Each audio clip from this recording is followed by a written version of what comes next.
Your Steve Jones Show podcast is loading now. The Steve Jones Show podcast is sponsored by Sunbury Motors, North 4th Street in Sunbury, and Sunbury Motors Kia, routes 11 and 15 in Hummel's Wharf.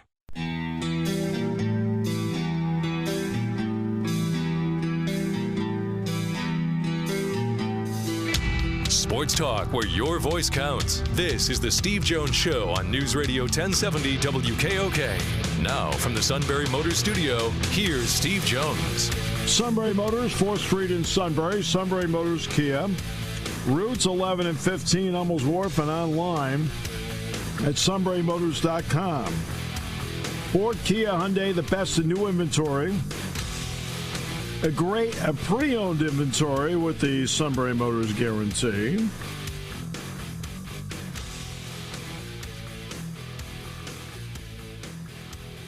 And a fabulous service that backs it all up every step of the way with great technicians, all at Sunbury Motors, 4th Street in Sunbury, Sunbury Motors Kia. Routes 11 and 15, Hummel's Wharf, online at sunburymotors.com.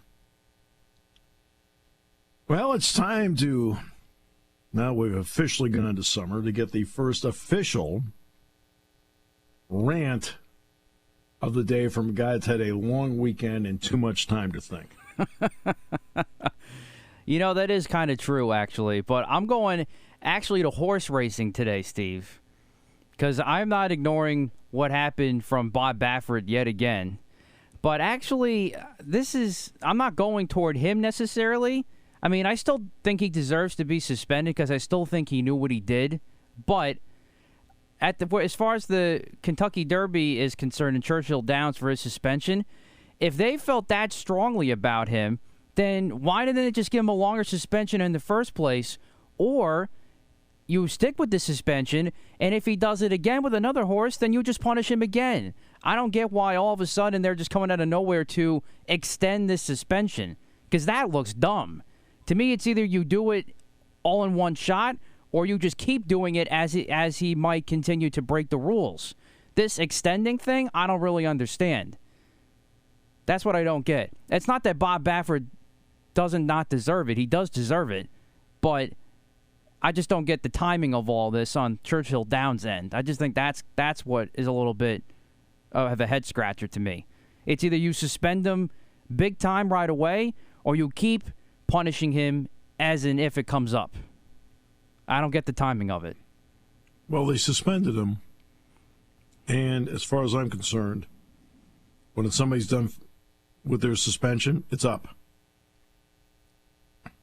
There has to be a reason why they extended it, and they can't come up with a reason other than we just want to keep suspending him. For what? Well, you set a suspension. He served it. It's over. Right? Now, if there's something else that comes up, then you lay out to them that, hey, look, here, this happens again. Here are the consequences again. But if it's a suspension for the same thing, you just can't say, no, you know what, we decided we're going to suspend you again. Like, we're looking around like, for what? I already served the suspension. That's the part I have a problem with. And that's pretty much where I stand. Yeah. So that was one thing. I think that came down, Monday? I was like, really? Kind of got me going a little bit. Yeah. Yeah. Anything else? I mean, it's like... Well, the second thing is, did you see either highlights or whatever happened in the Cubs-Brewers game yesterday? Cubs come back and win in extras at Miller Park. I don't know. Did you see the game or see the highlights? Did not. Okay. I was working yesterday. So the Cubs come back and win the game in extras in Milwaukee. But if you listen to David Ross's press conference alone, it's like they lost the game. Now, I guess I didn't see these plays in general. I did. Apparently, there was an argument whether there was a base running issue again. Was there interference on a controversial play? in the later part of the game, even though the Cubs still came back and won. That went against them. They were arguing balls and strikes again, which I've already given my dispute about that. But then, so he's going on and on about that. So that's one thing. And then the second thing is he's going off about how they had the roof closed because they were trying to get rid of the shadows. Dude, you're not the home team. I'm sorry. Sometimes the home team gets some of those advantages. That's why they call it home field.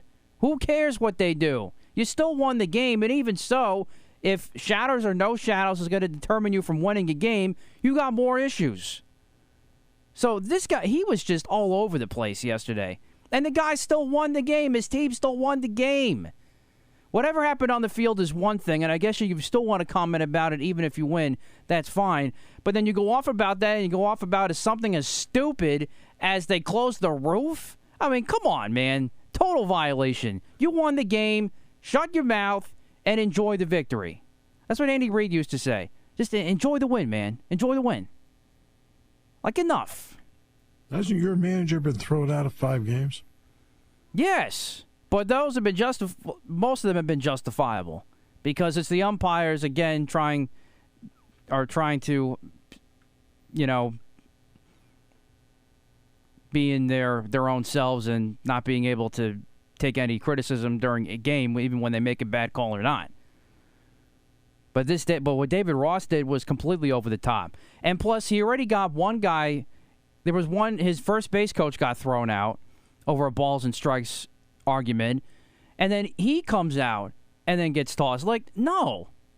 Once you see one guy get thrown out, just move on, whether the umpire's right or wrong. So, he was all sorts of wackadoodle yesterday, David Ross. Hasn't your guy been thrown out of 5 games this year? He has, yes, but not in this way that David Ross has done. At least he's not complaining about the roof being closed. I mean, good Lord. I mean, cut me a break. Your guy leads the league in being thrown out. Again, in his case, it's just umpire entitlement that got to him, that got him thrown out. David Ross was just acting like a banshee yesterday. There's a difference. Well, the team blew a 4-run lead. They did, you're right. So I get there was some frustration there, but they still won the game. Yeah. And and all these games are critical in the NL Central with everybody pretty much on their toes because everybody stinks in that division. You won the game. Just stop. You guys have been thrown out of 5 games this year. That's a lot. Yeah, I get it. But not to this extent. He was out of line yesterday, David Ross. I'm sorry. Your guy's been out of line 5 times. They threw him out.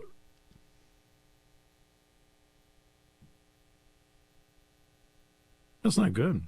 No, señor! No, señor! No, señor!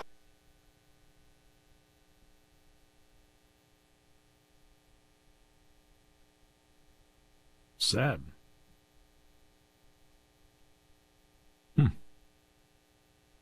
Well.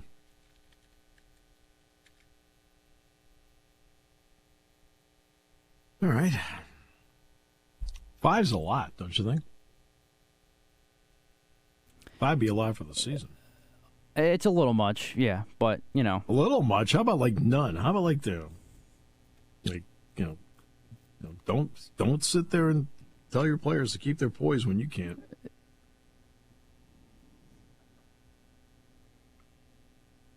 Umpires also need to get over themselves, too, but I get your point as well, yes.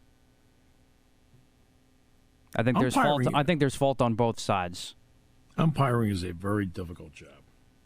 It's not an easy job, not in the least. Right? Are there mistakes? Yeah, there are mistakes. And guess what? For those who are advocating for robo-umps, the robo-umps make mistakes. It's one of the reasons why I don't think you see it in the majors at this point. is because it's been inconsistent in the Atlantic League and other places using it. Umpiring's hard. Bang, bang plays, balls and strikes. To all of you who have gone out and have been the last second, hey, we need somebody to umpire this Little League game, could just stand behind the pitcher and call balls and strikes. How often have you stood there behind the pitcher and go, okay, yeah, it's a strike? That's probably a ball. Meanwhile, these guys on the major league level, experts at it, have to do it instantaneously. And then when everything comes into play,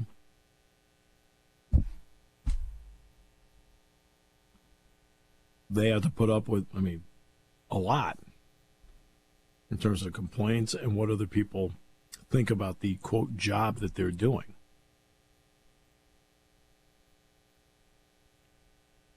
So it's not an easy job at all. Officiating anything is not easy. And there are a lot of people that end up getting out of it because they just don't want to put up with it anymore. And it's not putting up with the fans a lot of times, especially on the lower levels. They don't want to put up with the parents.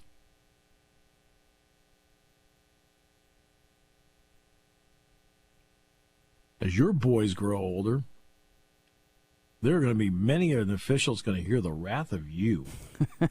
Well, no, because parents do annoy me a lot just from covering these said games. So, no, I will make sure I don't get to that level.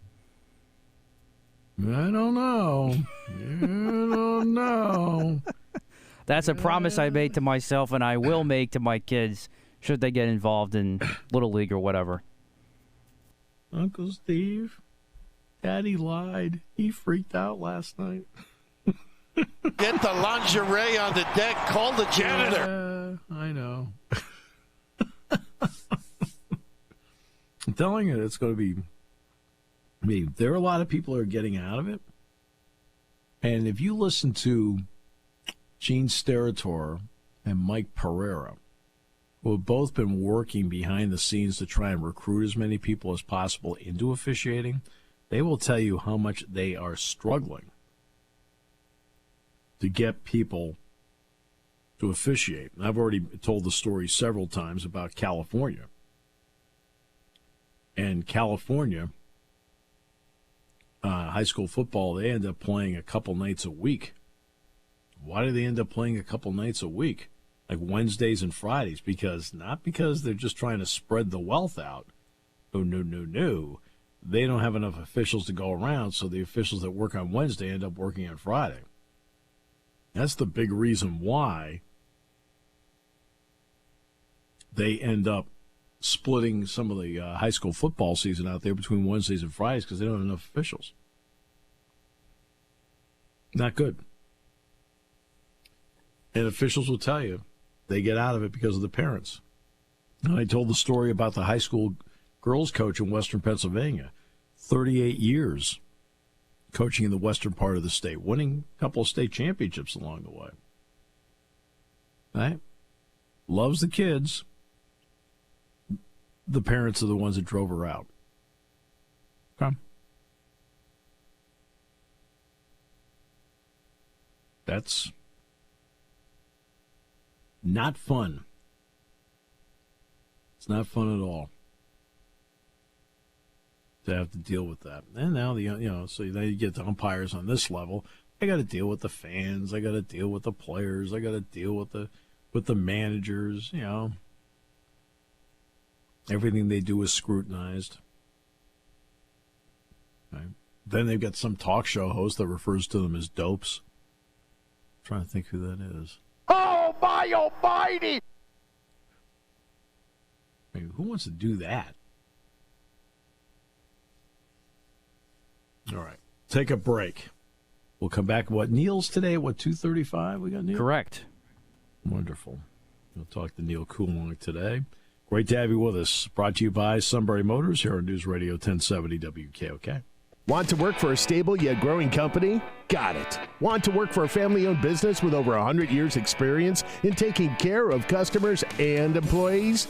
Got it. Want to work for a leader in selling more cars and satisfying more customers? Got it. Who has all that? SMC Sunbury Motor Company is looking for technicians across all their departments. Whether you're an entry-level technician, an experienced technician, or someone looking for a career change, Sunbury Motors would love to hear from you. They're looking for technicians for their quick lane, car and light truck service, heavy truck service, body shop, and frame and alignment division. You can apply online at sunburymotors.com, in person at our North 4th Street location, or call Todd at 570-286-7746. Your new career of working on Fords, Kias, Hyundais, Western Star trucks, plus anything that fits in the door, and some things that don't. Join Sunbury Motors. Your new career is waiting for you.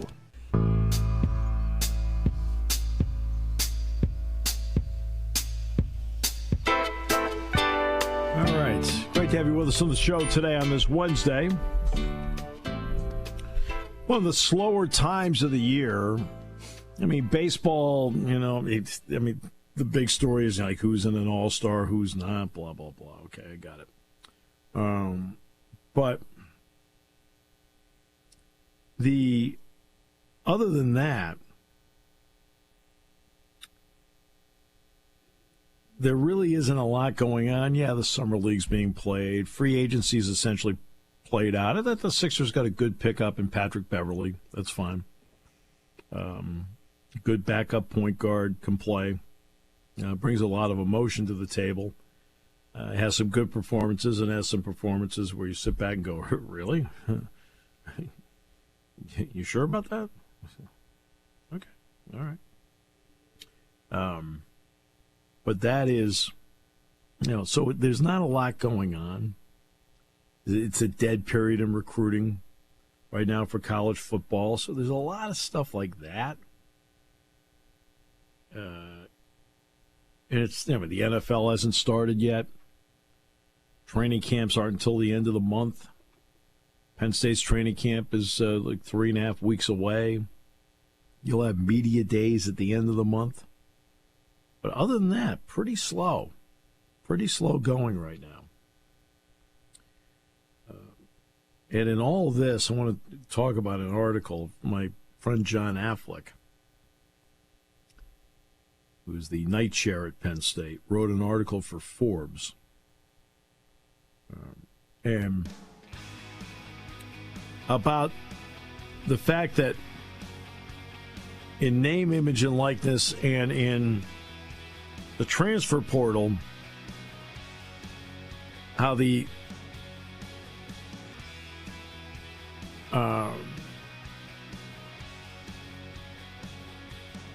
amateur model has been destroyed, and the NCAA's contention has been, well, that will then reduce the interest in college sports by fans.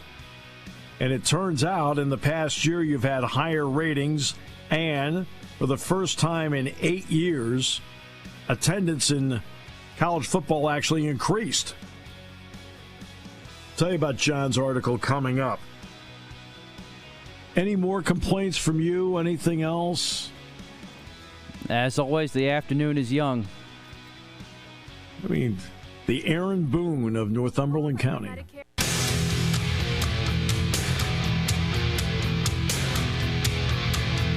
This is the Steve Jones Show on News Radio 1070 WKOK. Now, from the Sunbury Motors Studio, here's Steve Jones. All right, here we go on the show, brought to you by Sunbury Motors, 4th Street in Sunbury. Sunbury Motors Kia, routes 11 and 15, Hummels Wharf, and online at sunburymotors.com. Ford Kia Hyundai, best in new inventory, great pre-owned inventory with the Sunbury Motors guarantee, and a fabulous service department that backs it all up every step of the way at Sunbury Motors, 4th Street in Sunbury. Sunbury Motors Kia, routes 11 and 15, Hummels Wharf, and online at sunburymotors.com. Dick in Milton has been patiently holding. Hello, sir. Welcome.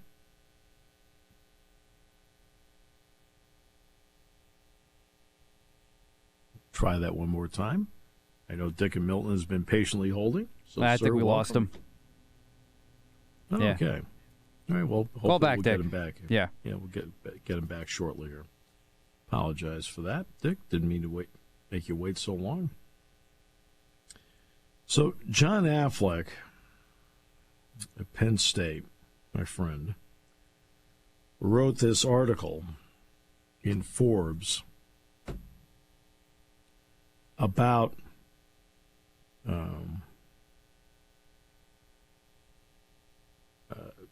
college sports and the thought process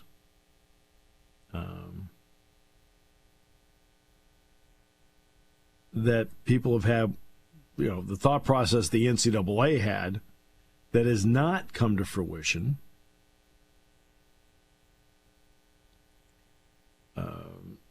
The way they thought it would. The argument by the NCAA, Seth Waxman, who's the attorney for the NCAA, who I believe is still looking for his first legal win on behalf of the NCAA, I believe, argued that by breaking up the amateurism model,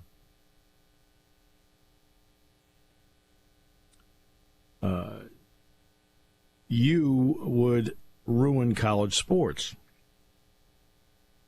And believe me, do I hear from people, well, look, I've gone out, I've already made, 7 or 8 speeches in the last 2 months. I mean, I've been doing that. And part of it is I will take questions from the audience. And let's face it, this comes up all the time.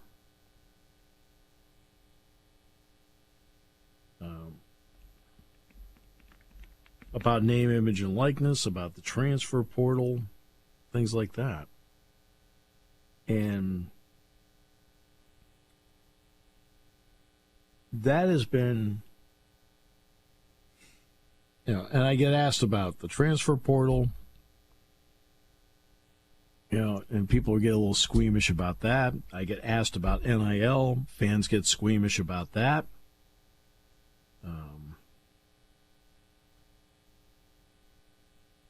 And I understand all that. I understand all of that.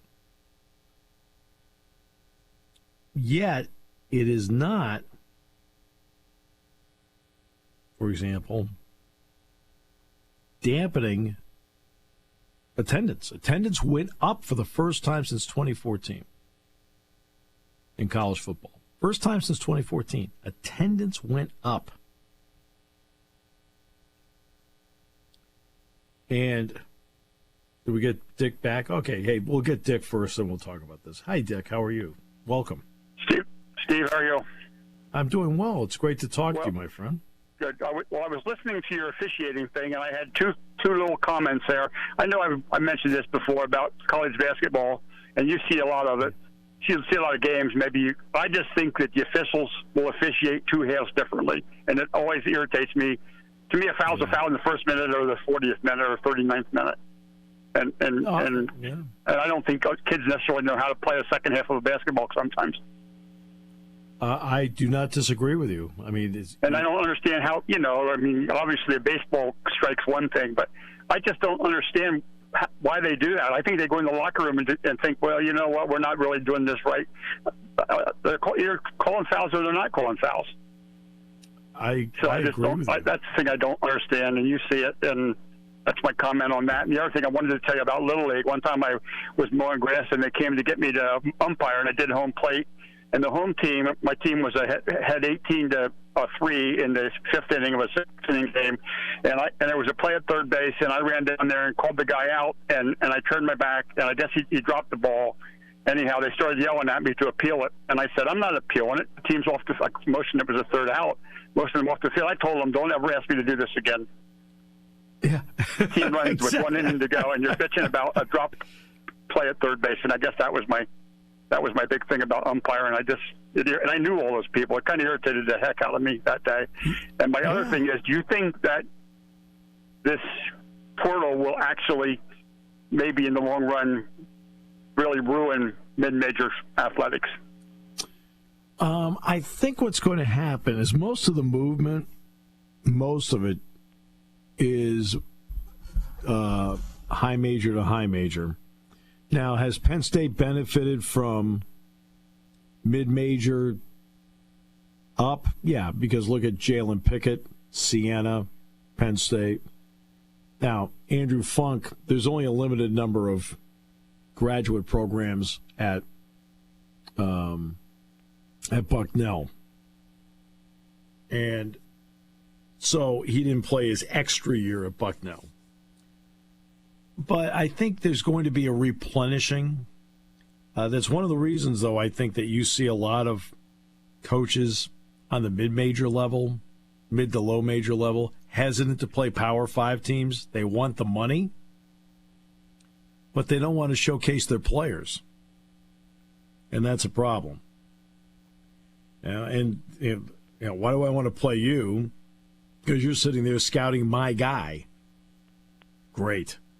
But I think there'll be enough players out there that will want to go. And most guys are not going to go 1 year and then transfer up. Most coaches want to see a little more of a sample size from somebody before they go get them. So I think mid-majors will end up being fine, but there'll be movement, and nobody moves down to a mid-majors. They only move up. Well, you get the kid out of Lafayette this year looking for his fifth year, the shooting forward, basically. Right. But I have no problem with somebody searching for a fifth year someplace. They already gave you 3 to 4 years. Yeah. I have no problem with that. I understand that, but it's just I don't know what's going to happen down the road. The baseball, and when his kids are playing summer ball here, they're playing summer there, ball there, and these coaches are there from other bigger schools, and you hate to lose kids. You put a little bit of time in getting them to come to your school, and then all of a sudden, are they coming back this year? Well, see, and you make a really good point, because the coach is sitting there and they throw their hearts and souls into getting you to come. Come on, let's go. Come on, come to our place. Be a part of our program. Be part of our family, our culture. And then after a period of time, the player looks at him and says, okay, I enjoyed your family and your culture. We're done. And it's like, great. We threw all that in for nothing. Great. Well, I'm going to let you go. I do know one thing, that they do have a hard time attracting anybody that wants to officiate at the lower levels anymore. The high school, junior high school, they're having trouble attracting people that want to do it. And a lot of that's just the parents yelling at them all the time and bitching at them. I do know that happens. I just don't do it.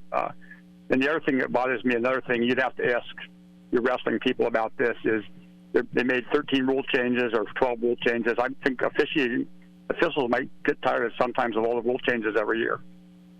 I'm just thinking maybe not. Maybe they don't. Sometimes it's harder to officiate a wrestling match if you all of a sudden have 11 more changes. Well, it's not just rules changes, but what's the point of emphasis? Whenever I talk to an official in football or in basketball before the season, they'll bring in Big Ten officials to officiate a scrimmage, and then they'll bring in Big Ten officials to officiate the exhibition game. And I'll pull them aside after each one and say, hey, look, what's the point of emphasis this year? Not just the rule change, because usually there's a couple of subtle changes that happen in college football, college basketball. Now, this is going to be a big year for wrestling rule changes, no question, including the takedown rule. But for the most part, it's with football and basketball, it's the point of emphasis. What is being told to them that, hey, look, you had better watch out for this. This is what we are watching out for. For example, the crackback block, something like that. Block charge in basketball, something like that. So, I mean, that's more a bigger thing. I do know sometimes in basketball they stress it for about the first 4, 5, 6 games, and then it kind of goes by the wayside. Oh, they claim that when they do a major rule change, they claim they want to look at 1,000 games. Well, 1,000 games is every level, divisions 1, 2, and 3. So usually by about December 15th, 1,000 games have been played. And then after December 15th, it seems to revert back to the way they were doing it before. Yeah. Well, Steve, it's nice talking to you on your new schedule. Hey, Dick, it's great talking to you on the new schedule, too. See you later. Thank you. Yeah. No, he makes good points. Yeah. And again, I can see, Matt Catrillo, Dad. Like, I mean, I think at some point you're going to get tossed. I do. If it were to happen every once in a while, yeah, I probably wouldn't be shocked about that. You people are stupid. Stupid, I tell you.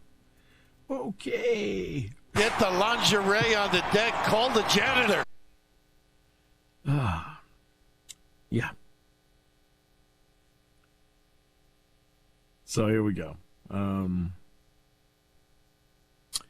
Here's what John wrote in Forbes. Last season, you know what I'll do is instead of getting into this now, I'll start after the break. So we'll take the break now on News Radio 1070 WKOK.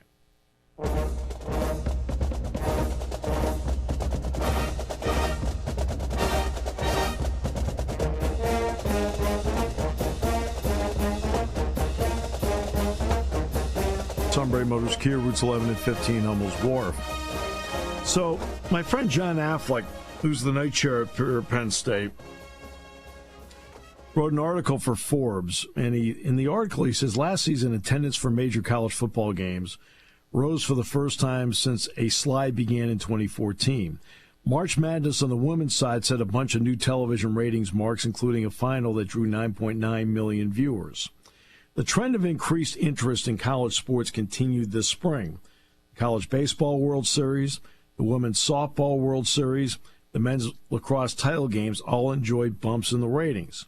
Why mention all this, John writes? Because 2 years and a little bit of change after the U.S. Supreme Court ruled 9-0 against the NCAA in a fight with the people who play college sports, opening the door to compensation for the use of athletes' name, image, and likeness, the data is showing that the key NCAA argument about the very sports it governs was wrong.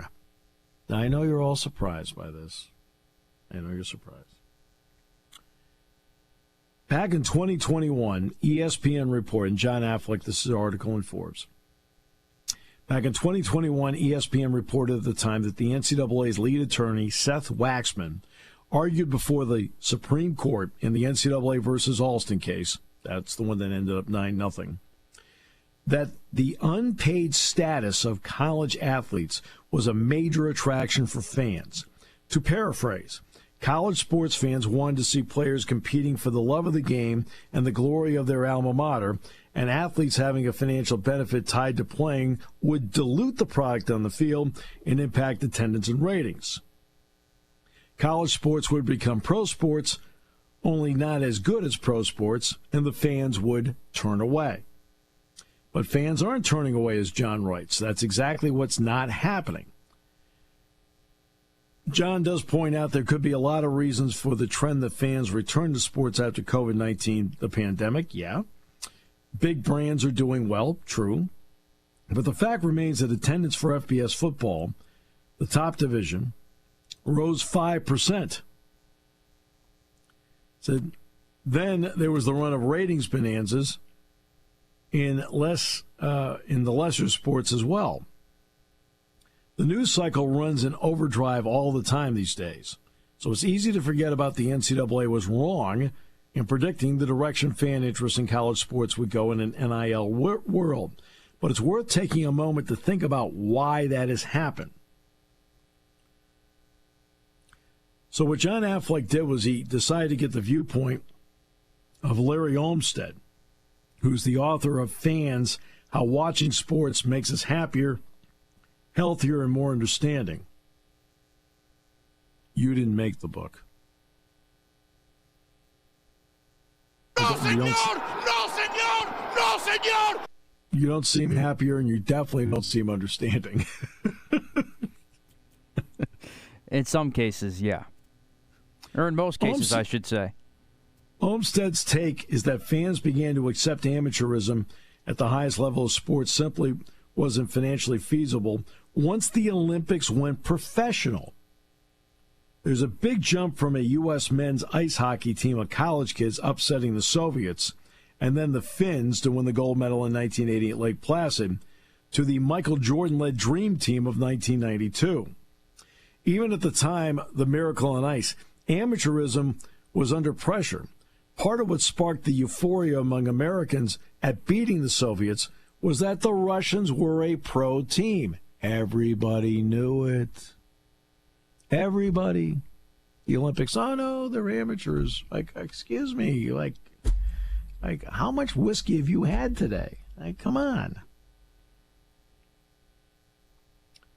Another point, Olmstead noted that as a child, you really don't choose your teams. They are chosen for you based on where you're born or what your parents believe in. In that way, he added, sports are a bit like religion. Now, in your families, your family's what? Yankee fans, Phillies fans, Eagles? I've created the precedent because my parents really weren't huge sports people, but my mom came from Giants, Mets, Rangers.